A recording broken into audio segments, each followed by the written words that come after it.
Bonjour, Ginoa. Okoe, Guivize, Sendigo, Ojibwe, Mong Bishun, and Dodam. Indo Jibwe, Hanishinabe. Inuadash Bishun, and Dodam, Nagaajiwanaang, and Dojiba. Mihima, Guaba, Iganing, and Danongum. Wewini, Ninga, Shichige, Oma, Nongum. Indijigi, Kenemigo, Ricky Fo, Jaganashi Mong. Gije Manitogi, Gishi, Kunan. Mchigana Wenda Mangoa, Ki. Gishpina we are gwewene ganawin the mangwa ki da showing da agwazian gini janisok da showing da agwaz gaesa ko bi jignag ge shi showing da agwazi jig kagwe jimato o manitug miswe ajik ganawin down gigo ki wewene Nindaya Omanungum Anamikage Ginoa. Welcome everybody. I'm just glad to be here, and I'm certainly glad that you are here this morning. And I always start off in a traditional fashion. We lead with traditional introduction. My name, my clan, where I'm from. I'm a band member here.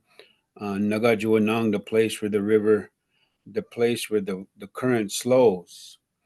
And I'm an Ojibwe Anishinaabe, indigenous person from the Ojibwe peoples, the nation.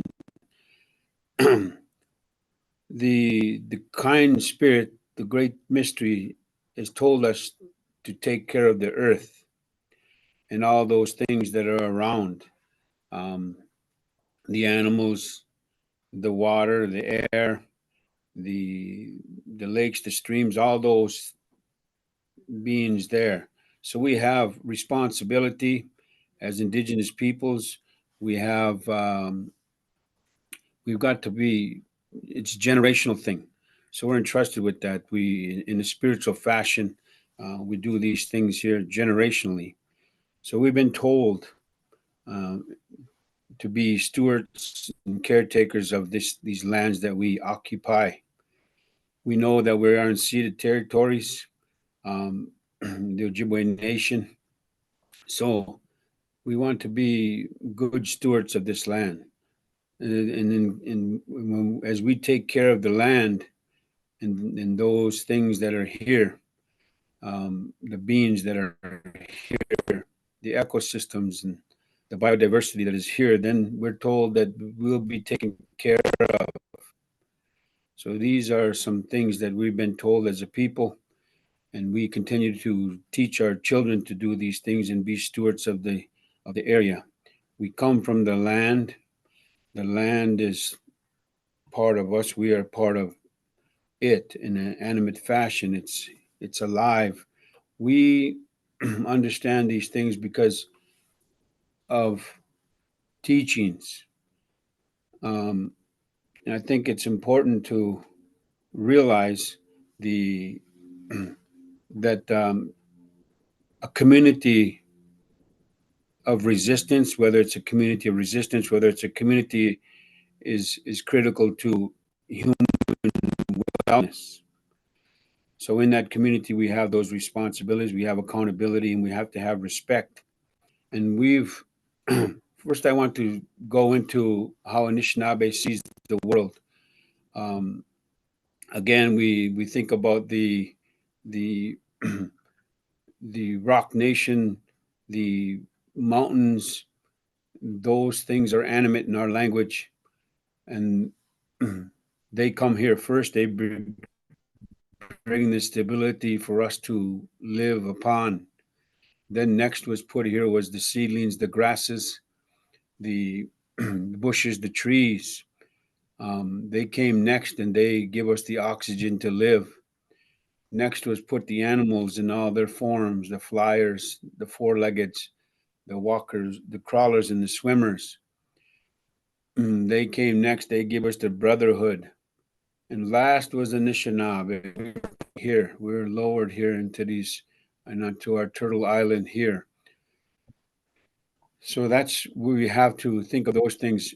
And we think about the cosmos, the reality of the world. We have to include the things that are unseen as far away, because we see most of the cosmos is empty. We do see lots of stars, but most of it is empty. So we call that Gagi Gegi Jigong. So we've got to include the unseen to make things whole. And that's why we're told these teachings. And then when we get a little closer, we can see the star world and Anungo Kwan. And then we get a little closer to us, and then we see Gimishumisanan, the sun, our grandfather's son. And then we see as the night comes, our grandmother moon will arise. And we sit on our mother earth. So we think about those things along that line that push us into the reality of 2024. And then we have to realize because not only is Mother Earth sick, but also the people inhabiting these regions are sick also. Um, and where does that sickness come from? And we think that it is because of the environment that's being created. We talk about things that are man centric, and also we have to push towards a more biocentric way of seeing the world. But we're socialized. There's lots of social forces at work that compel us to lots of coercion and corruption and things that happen on a daily basis that compel us to act a certain way. There's a root paradigm that's really um, pervasive and deep in the United States, particularly, but now that we're seeing it as went global, and that is dominion over all things. We've heard that when I was young in the Catholic schools in Duluth. A dominion over all thing is one piece of that. The second piece is a hierarchy of life. And we know that in America, a white supremacist racist society, that things are hierarchical. And we think of the chain of being at those times. So that's a piece of the root paradigm. The third piece is that God is also a man and and and a human to be. So this is some of the arrogance and the ignorance, if you will, that man is so great that we want to be the center of the universe. And there's problems with that, but yet we're socialized to believe every day through transmission of culture, these institutions such as the media, academia, the political discourse, and others that compel us to and have coercion greatly, that compel us to think in that fashion, which is very destructive. That root paradigm is the reason for all the chaos and the conflict that we see in the environment around the planet, and also the reason for the conflict between groups of peoples fighting um,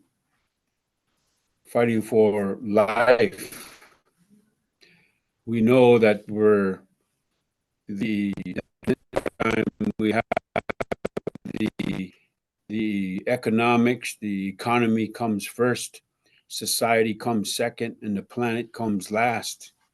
So it's our challenge then to right side that upside down world and say the planet comes first, societies come next, and the economy comes last, because in its current form, colonialism, capitalism, racism, and patriarchy are unsustainable.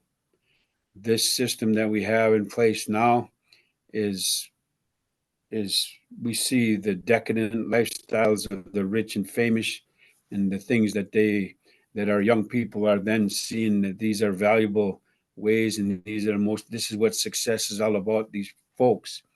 In reality, we don't want our children to emulate those characteristics of that decadent lifestyle. And then we see all the debauchery, the ways of the people and the way society is going. And there's many different social ills that come into our communities because of that, pushing for that way of life. It's it's an illusion. And then we have um, the decadence. We have the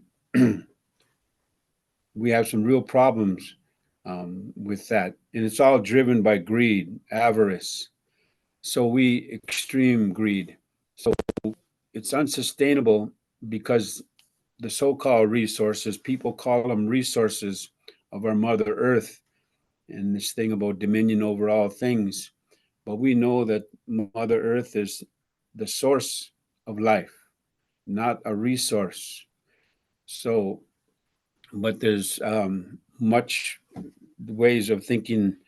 So, these transnational corporations that are coming to a theater near you, by exploiting both geopolitical tensions and the climate crisis, these mining industries has been able to evade oversight from the people, the local people. There's a lot of things that are going on behind the scenes that the people do not see. Any kind of transparency is not there. So we know that water is critical, life-giving resource, and so we want to put all this together and understand what is really happening and why are we getting sick. We know that um, again, extractivism is taking the things that are deemed resources and like the lithium, the nickel, and other elements away from here.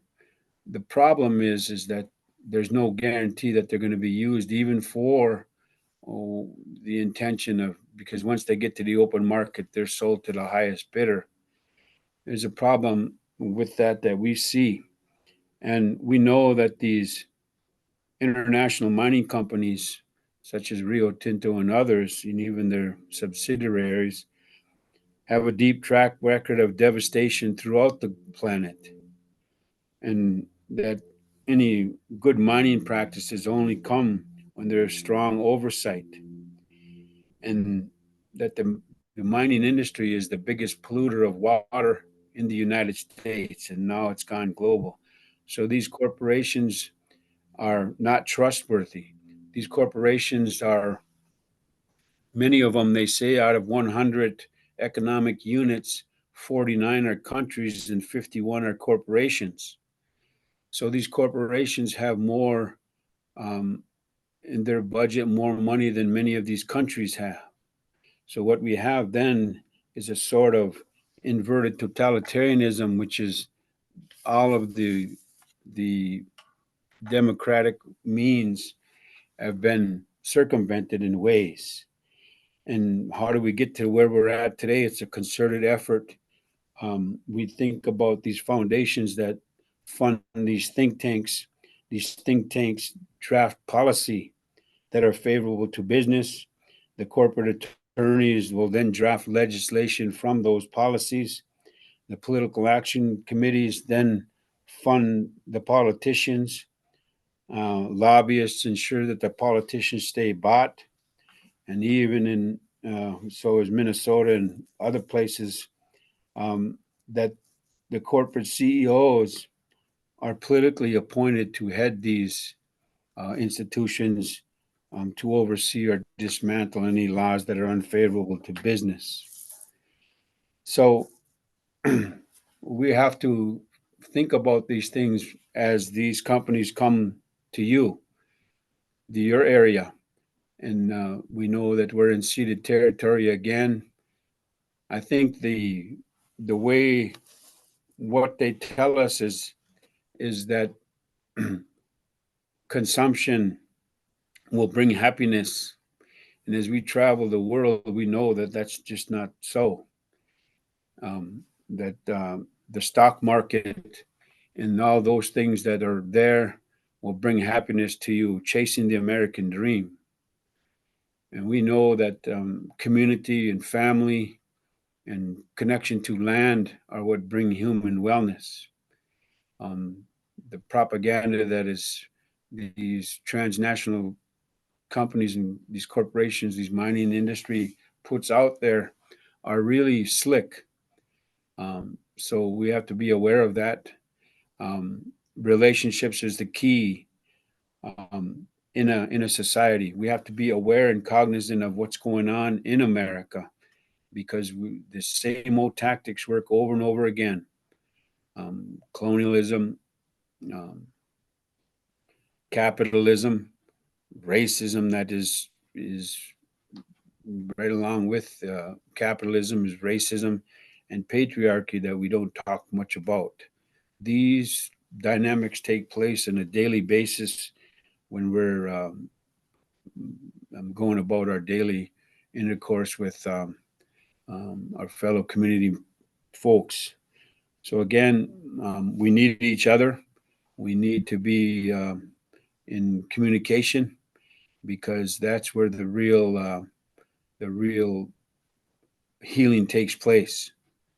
So we know that things are despiritualized because in our challenge is to spiritualize that in a despiritualized fashion. If we're disconnected from each other, then we have no responsibility to the other. America seems to lack empathy for one another, and they always pit the social construction of race um, as a factor. And I think that you and I know that the the fight to save our Mother Earth, because our Mother Earth is hurting. The rape and pillaging that's taking place here now. Nature and culture are actual realities, and we're destroying nature.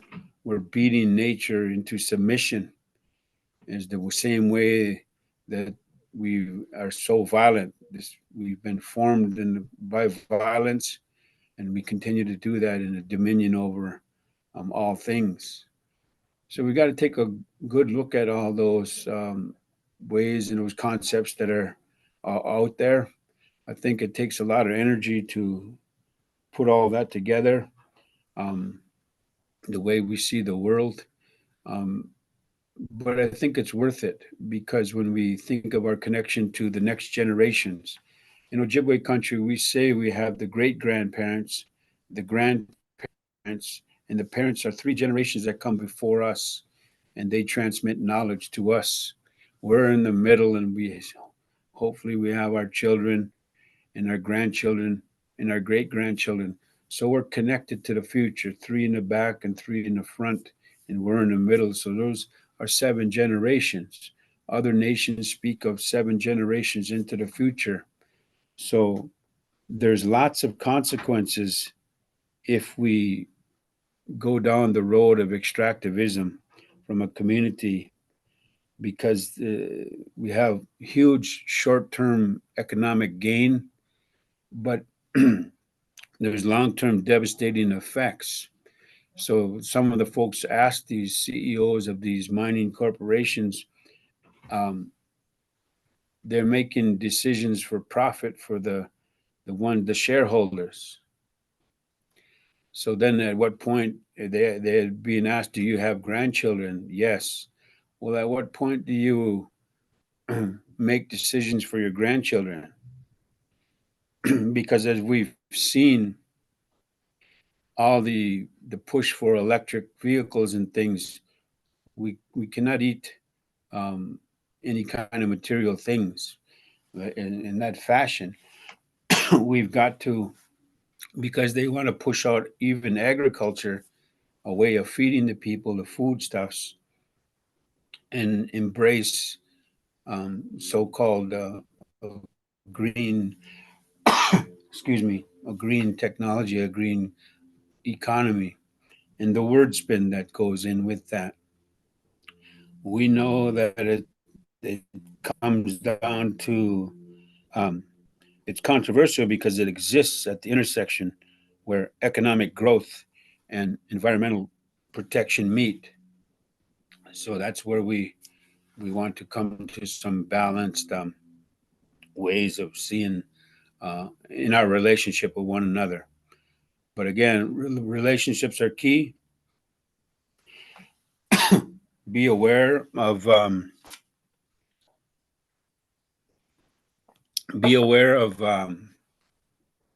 the old tactics used against us to keep us disconnected, so that we don't have any sense of responsibility or empathy to one another. Those social forces happen on a daily basis because we live in a very violent world, um, a very a gun culture, a very addicted society. I'm addicted to many things, um, and it's xenophobic, and it's very it's a toxic environment. We've got to know these things. We have to. Reality is what it's all about. So we want to be real. The biggest thing is we cannot fool ourselves. That's the biggest blunder in our life. If we're fooling ourselves, so our challenge is to decolonize our minds, each one of us, to see the history um, and the way of our how we come together in this society. So there's a lot of thinking that going on, and what the elders have said is that the law, the furthest it's difficult to travel, the longest journey they say is from the head to the heart, and that's only about 18 inches away or so, and that's the longest journey. So we kind of want to get out of the head, this abstraction and of all that, and get to the heart, and to hear one another and care for one another, because that's where the healing takes place, and we need healing. If we don't do our part and be accountable, Mother Earth will right herself, and that's long-term consequences. And there's no mercy in nature. There's laws, natural law and spiritual law. And it's only when we have man-made laws that we come into conflict. Natural law, the winds go across these borders, the clouds go across the borders, the sun shines across these borders, the animals travel across the borders, the language travels across the borders. And it's only when man-made law comes in that we have those conflicts coming and going. So um, I just wanted to say a few of those things here to get us started in a good way. So I thank you for hearing me, and we'll ask Shania or to help us out here. Thank you. Thank you, Ricky. Do you wanna pause here and have a little conversation, or do you want to talk about the trip to Serbia and then have some conversation? What do you prefer? Well, I suppose we should go right to the Serbia. Okay. So Yeah, so maybe we could start by just saying, a lot of what Ricky shared now, I think many of us are asking ourselves those kinds of questions, and we're looking inward. We're trying to identify our own relationships with land and with place. I know that's something that I think a lot about. And so Ricky, myself, and a handful of others were invited to join a delegation to Serbia. For me, this was a chance to visit a place where my family comes from. So my grandfather, whose last name was Spolarich, came from the Balkans to the United States and actually worked in the mining industry. So you'll hear a lot of names on the Iron Range that come from this region. So for me, that was one of the things that was interesting about returning and visiting a place that is one of my ancestral homelands. Ricky, I would be interested in hearing some of your impressions about visiting this region and the people you met.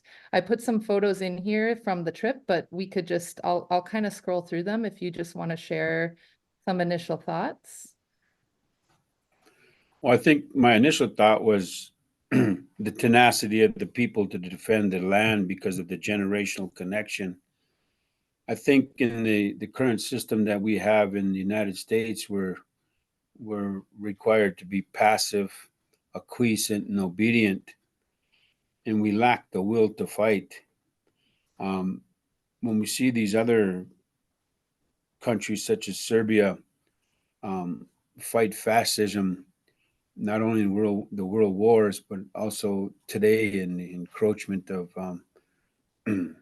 as they get their lands encroached upon. So we can learn from them. We can learn from the folks around the world, the other indigenous peoples, because the will to fight for life.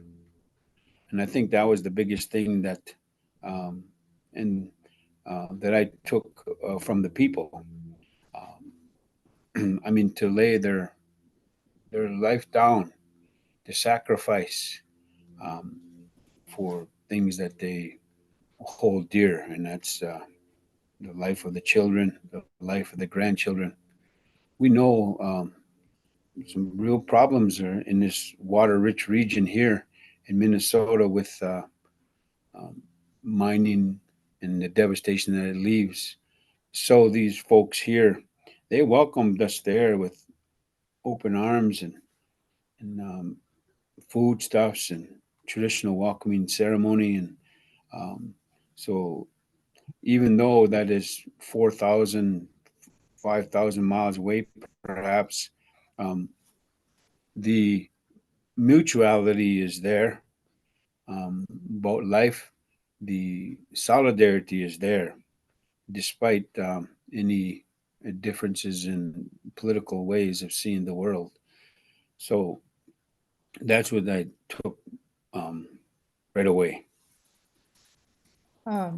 Maybe we could listen to a short video. We have a couple of short videos of residents of the village that we visited, Gorni Nedalicha, who shared some of the reasons that are behind their resistance to the lithium mine that Rio Tinto is proposing to build. And they're just a minute long, so we'll listen to one video, and then Ricky, if you want to say anything more to that, and then we'll listen to one other minute-long video, and then I think if it sounds good, we could open it up for discussion. And I think some of the folks from Serbia are on the line, so we can also involve them in that discussion. So let's see if this works. Ja sam Milan Pavlović, Ocersko-Jadarske doline, selo Korinita Donja Mala. Uključen sam u ovu borbu protiv rudnika. Ja to zovem rudnik smrti. To tako izgleda. Rudnik smrti. Zadnje ove 4 godine sam pomažem aktivistima ovoga kraja i cele Srbije. Spreman sam da se borim do smrti. Znači da odbranimo ne samo Srbiju, nego planetu od propadanja. Evo imamo danas i gosti sa raznih strana sveta su došli ovdje isto da nam daju podršku u odbrani planete. I što se tiče rudnika smrti. Naša borba se sastoji u tome. U stvari, protiv aktuelne vlasti Srbije. Neće Rio Tinto nama nasilno da uđe u Srbiju, da nas opelješi, da nas očerupa i da napravi od Srbije veštačku pustinju, prvu u Evropi i prvu na Balkanu. Nego složni da branimo Srbiju do kraja. Neće biti rudnika Govorimo da neće biti rudnika i ne može biti i ne može se ostvariti Vučićeva strategija. Eto to.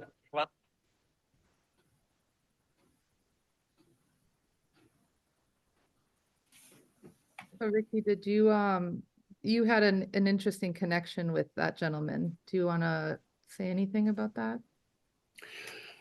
Yeah, we were in a village of 20,000, or a city of 20,000 there, and we first met them at the cultural center.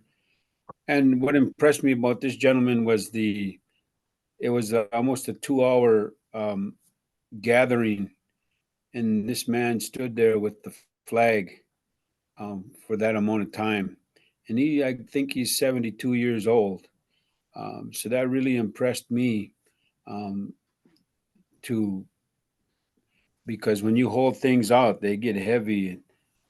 So you have to have something inside driving you to do those things, the strength within. And I think all of us have to find that strength within each of us to be able to do extraordinary things. And this gentleman was that. You can hear in his voice the willingness to defend. This is what we call gichi-ayaa'aa, and to way have a big heart for the people, to sacrifice and serve the people. So and defend the land. So I was impressed by this gentleman, Milan. Yeah, and it was interesting to visit this village, which had about 700 people living in this village, and very close to the proposed lithium mine site. And the parallels in what people shared with us, it sounded a lot like what people have said around Tamarack about Rio Tinto and Talon Metals, and the way that they have come into the community. That at first it was a proposal for a very small project. They were asking the community, what do you want from us? What can we buy for you? We can, use our money to improve this and that. But then as time went on, they realized that the project was actually much, much bigger, and that their community was being sacrificed, and that their government was getting on board. And so they started to organize and ended up building a massive resistance that was all across the country to lithium mining. And so it was pretty incredible to hear some of their stories and to compare that to experiences here. And then maybe we'll play one more short video from a farmer who is also concerned about the lithium mine. Dobar dan, ja sam Zlatko Pokanović iz Gornjih Nedeljica, otac 5 dece, seljak, veterinar, bavim se mlečnim govedarstvom, proizvedem godišnje oko 100.000 litara mleka. Ovde sam u Nedeljicama ja negde 7., 8. generacija koja se nalazi na tom ognjištu, znači moja deca su, da kažem, 8., 9. generacija koja će tu ostati. Ovo je bukvalno borba za opstanak Nedeljica, Loznice, cijele Srbije. Jer nama je se nadvilo veliko zlo koje planira da prekopa i razrovari celu Srbiju narednih 10-15 godina. I za mene zemlja nema finansijsku vrednost. Moja zemlja je nešto više od toga. Ja sam ostao sa 15 godina bez oca, brat je imao 5 godina. Sva imovina se vodila na mom djedu. A da 4 krave i oko 6 hektara zemlje, samohrana majka bez dana radnog staža, nas dvojicu je iškolovala, odgajila i uspjela da od nas napravi pravi ljude, porodične ljude, koji svako ima sad svoju porodicu i svoje domaćinstvo. A bukvalno volim zemlju. To je nešto jače. Ta zemlja je nas odgajila, odhranila i ona je naša budućnost.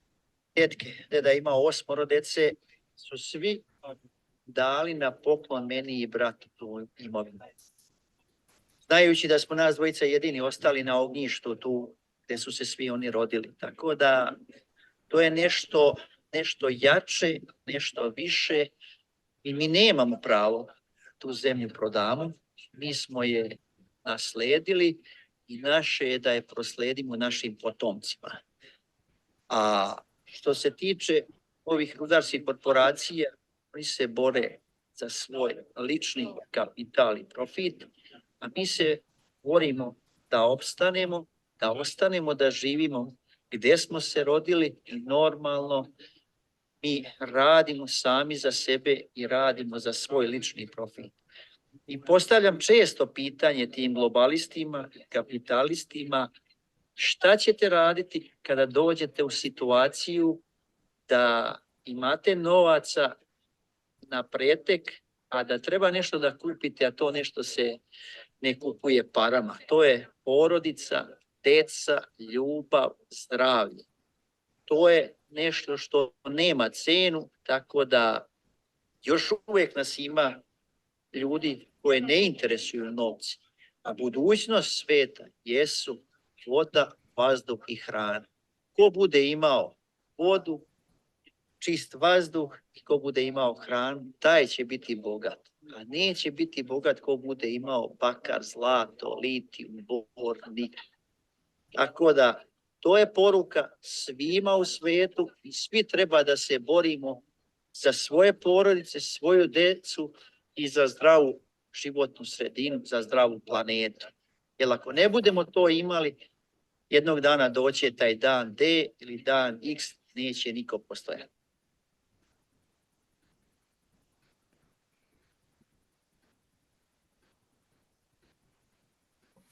So those videos are available on a little story map link that some friends of ours put together, and I think Alan or someone might drop that in the chat if you all want to go back to them later. Ricky, any other thoughts before we open it up for conversation about what you heard or how it relates to some of the things you shared earlier? I just want to emphasize the connection to generations and the stewardship, the responsibility that we have for us Indigenous peoples. We know the fight is for, here's an example, the fight is for the so-called resources on Indigenous lands. And Indigenous peoples control 22% of the land base on our planet, on our Mother Earth. But of those 22% is 80% of the biodiversity. So just that statistic alone there that will let you know that the other 78% only has 20% of the biodiversity. So civilization, if you call it that, modernization is death. And the way of saving each other generational to the future is the way in the worldview of Indigenous peoples. So and so we see that in the people here that we visited in Gonya and Netalitsa. So I want to make that connection. Thank you, Ricky. Zaklina, are you on the call? I can't see the list of who's here or read the chat, but I'm just wondering if anyone is on the call from the village or from Serbia that would like to just give any updates on the situation in your community? Yes, hi, do you hear me? Mm-hmm. Yeah, Nagaajiwanaang from the village was supposed to be here, but I guess he didn't make it. But I'm here, I'm Jacqueline, I'm from Right to Water Initiative and from organization for political ecology Poleko from Belgrade, which organized this event. And I'm very glad to meet you all and to see you. There are no new updates since you have been to our place. As you know, we managed to stop the mine at the point that a lot of licenses were already issued. The spatial plan was adopted. And when the local community started to fight, organizations and initiatives across Serbia supported them, and we managed to put the project on hold, but the company didn't give up. They are having a lot of campaign. They're trying to bring the project back. And as you heard on these videos, and as you can hear from the locals and also other organizations and initiatives, we are also not stopping. We are not going to allow for this mine to be open, but also for Serbia to become a mining country, because we were never a mining country. We live from agriculture mostly, a small amount of tourism, and we are not a rich country, but we live a good and green life, and we want to keep it that way. So if you have any questions or comments, I'm also here. Thank you. Yeah, thank you all. Yeah, so I think we could open it up for conversation. Ricky, do you have any questions or anything that you want to know from this group? Not off the top of my head. I just want to say welcome, Jacqueline, to our circle here, our community. It's good to see you again, and all the others that joined us here. So in a good way, this is what community is about, relationship and communication. Thank you. Mhm. Anyone have any questions or comments, anything that they want to discuss? We've got 15 minutes. It's unusual for us to wrap up before the top of the hour, but I'm really grateful to you, Ricky, for the perspective that you brought today and giving me a lot to think about. Bonjour. Bonjour, Guyanese. Nagaajiwanaang Indigenous. My name is Jaja. Green Sky. I am a medical student. Can you guys hear me okay? Yep. Yes. I'm a medical student at the University of Minnesota, Duluth. I'm also from Vietnam, a descendant of the Fond du Lac band of Ojibwe. So I think some of our chats are pretty interesting that we're talking about. And then one of the things that was brought up was, I have to find it. I believe Josh brought up this point that life is the reason we have all this infrastructure, and that we can't be ignorant of the world that we live in, and that these resources are needed. And this resonates with me from a medical perspective, because one of the things I fight for a lot in medicine is the life and well-being of our people, and fighting for the life and continued life of specifically people that have been marginalized and such. Also, the medical industry in and of itself is incredibly wasteful, and it is very sick too. But one of the things that I've always thought was very strange that these mining companies do, they keep wanting us to change our regulations to make it easier for them to mine, and they spend all this money on lobbyists, and they spend all this money trying to poison, it feels like, our water and poison our resources, but they don't spend all of this money in the advancements of making, like, environmentally, like, it could never be sustainable. Mining can never be sustainable. I want to point that out, but we could do it like in a more environmentally responsible way.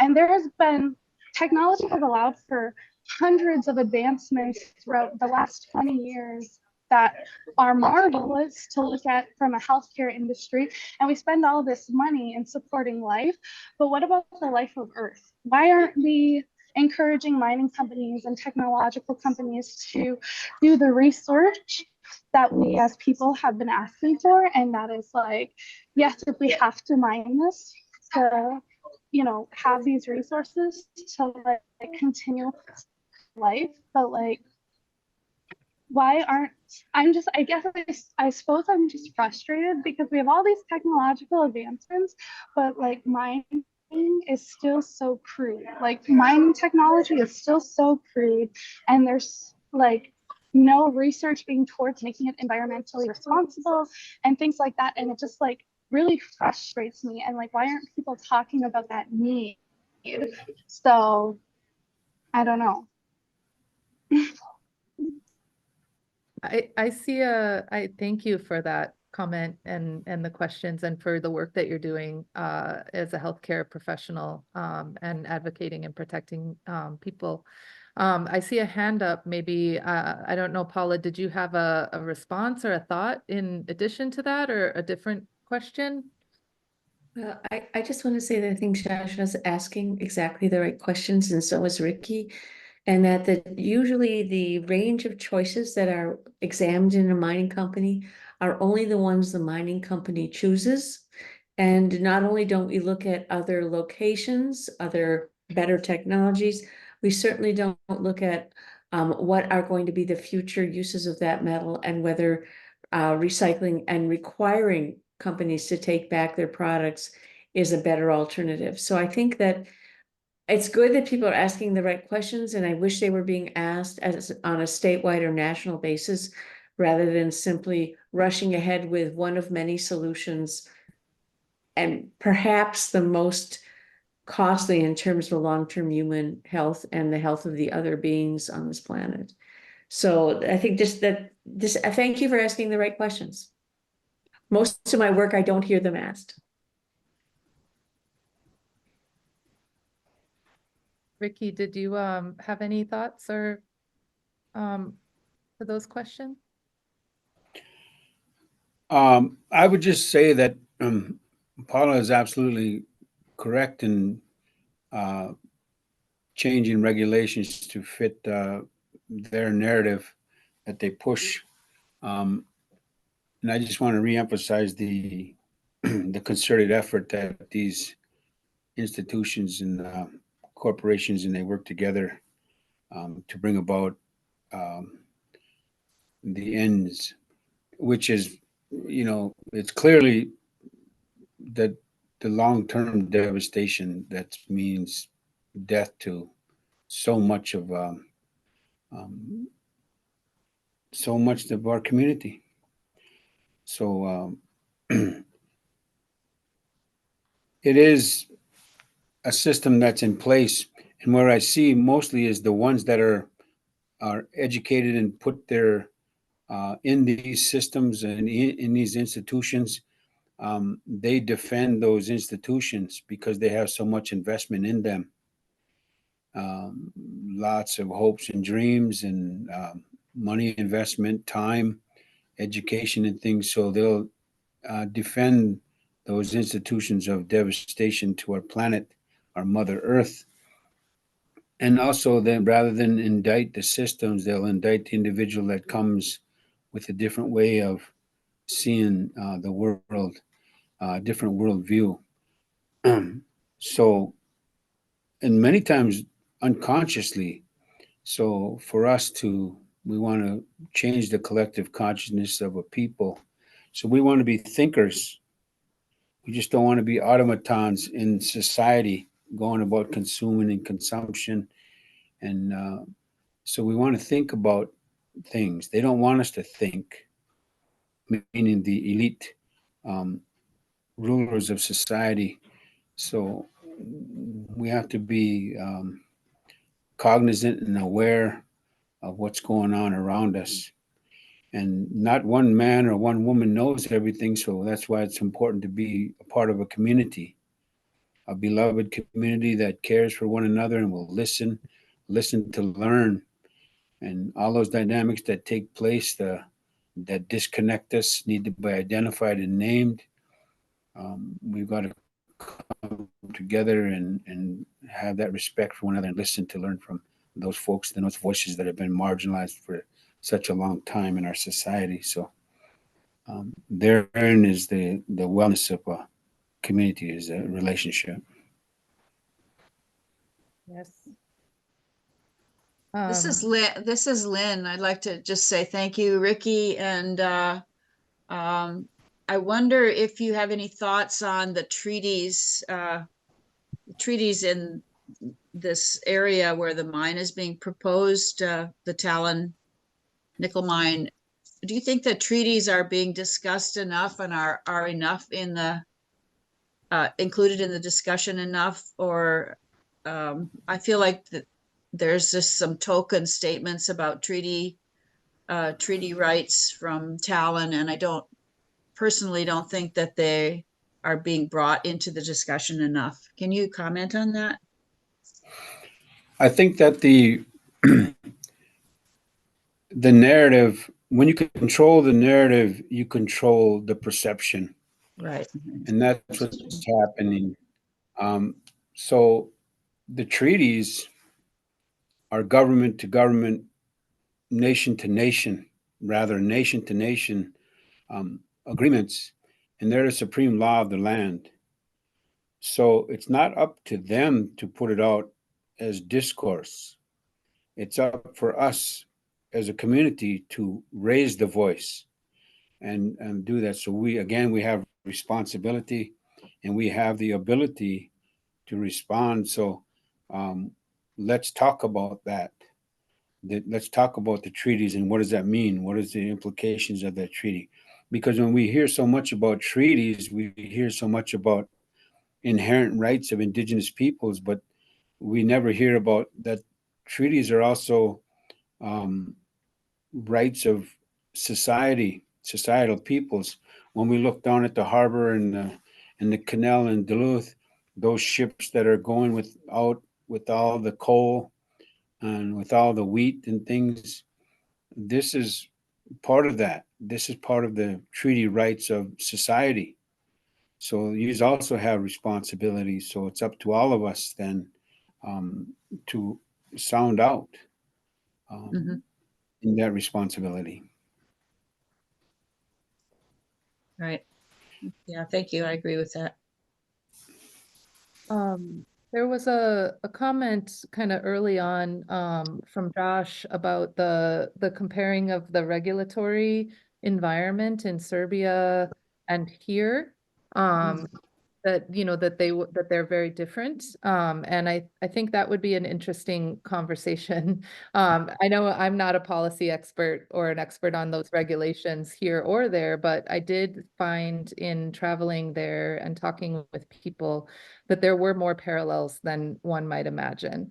And one of the things that struck me was that in Serbia, just as here, in this community, there seems to be a disconnect between what local residents who have spent, in that case, generations on the land, as here, what they experience in terms of climate change and possible solutions to the climate crisis, and what our federal government wants to promote as a solution, and the reasoning behind it. So we have here, the Biden administration has put millions of dollars into Talon Metals and Rio Tinto and other mining companies in order to promote the electrification of the auto industry.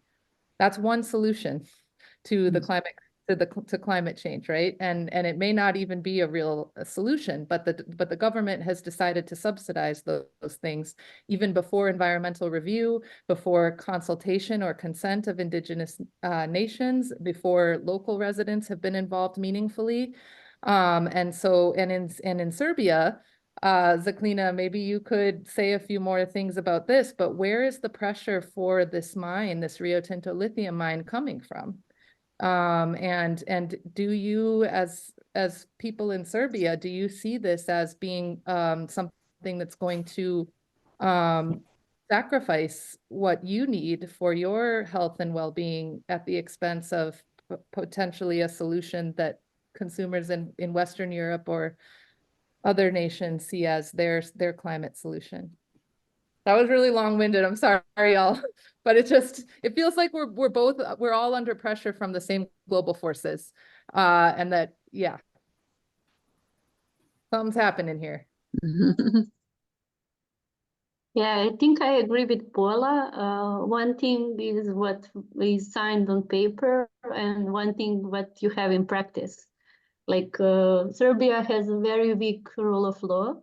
So even our legislation is bad, but when you get to the practice, you see how courts and how institutions really don't work, or the laws are being changed for the companies. And one thing is that Serbia, we don't have money for electric cars.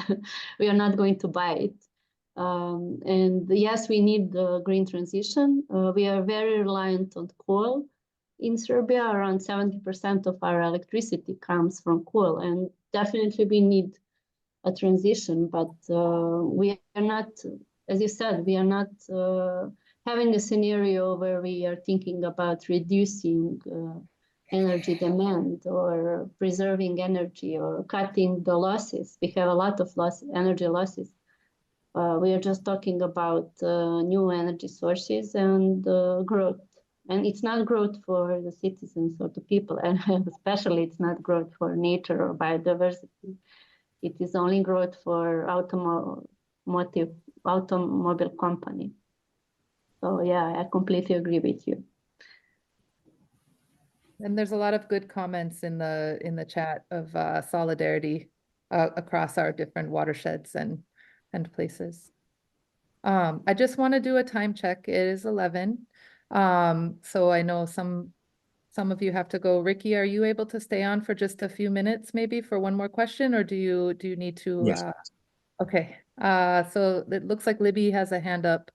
And then I'll just direct you all to the chat too, because we'll be putting we put some updates there. Yeah, thanks, Shania, and thank you, Ricky.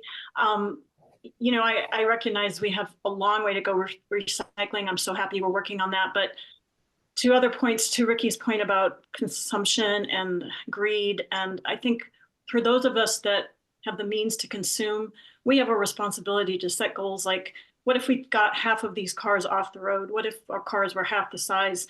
You know, we have a whole host of things we can do before we start talking about destroying our watersheds and denying our treaty rights. So I just want to add that to something that I think a lot of us need to lend our voices to.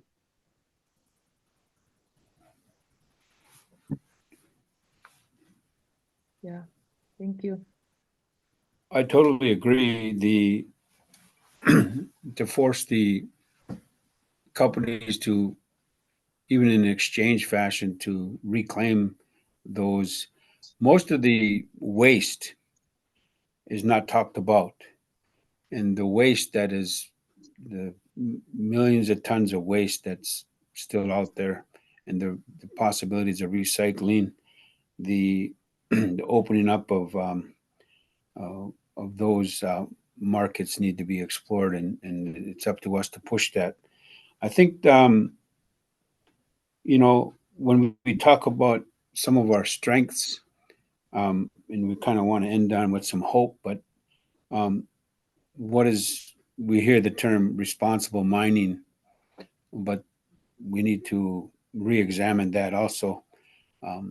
What is responsible, and redefine that. We know that communities are where the health and well-being is at. Clean water is a big part of that life. But also we want to talk about the smarter subsidies that are the government is just handing out money to these corporations without even we have any say. That's why we always talk about the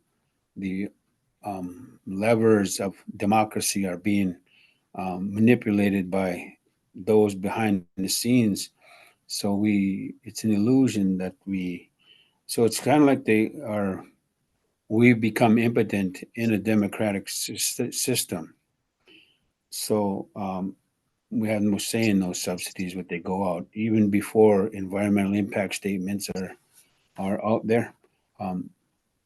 So we've got a lot of work to do, and I think by moments like this, where we come together, is again, I keep emphasizing that is where it's all about, and together we can come with the answers and the solutions to that. I'm so grateful for Zeklina and others that are joining us, and that